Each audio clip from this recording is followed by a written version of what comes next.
So when you're going to make some cheese, you need to start with a starter. And a starter is a special collection of bacteria that you add to your cheese that makes it creamy, tasty, and wonderful. Now, there are lots of starters. There are starters if you want to make a brie, there are starters if you want to make a blue cheese, there are starters if you want to make an Edam.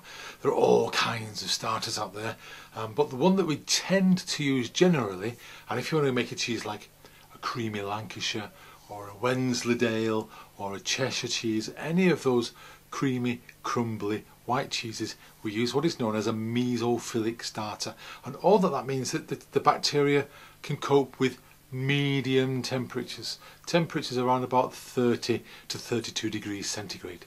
Now I've got some starters here, and they come in big packs like this one. This is a 101, and they come in small packs, and this is the one that I want to talk about. Essentially, this has got 4 bacteria in it, and it does a number of things to your milk when you've added it to your cheese. The first thing it does is that they begin to grow inside your milk. This is called the ripening process. While they're growing, they're burping out lactic acid, and that increases the acidity of your cheese, and when your cheese becomes pH 4.2, oof, the curds separate from the whey and you've got cheese.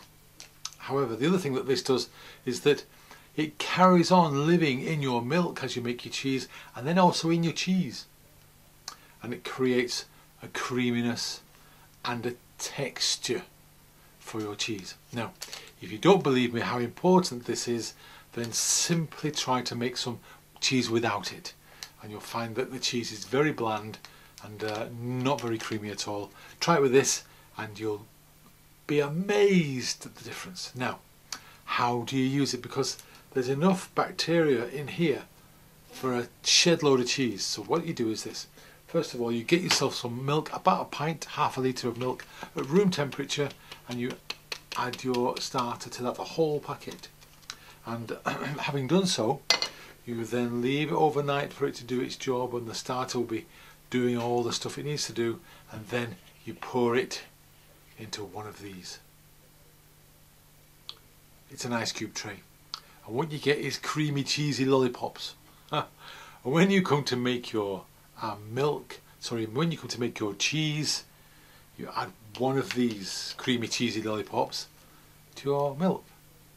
Leave it to melt, leave it to warm up for a couple of hours. The bacteria will be doing its job, ripening your milk, and you will get fantastic, absolutely fantastic results.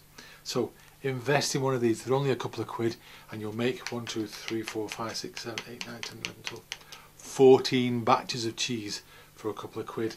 So it really is worth the extra money. It's the difference between a rubbish cheese and an absolutely superb cheese. I can guarantee that making cheese with a proper starter will make your cheese better than you can buy in the shops anywhere.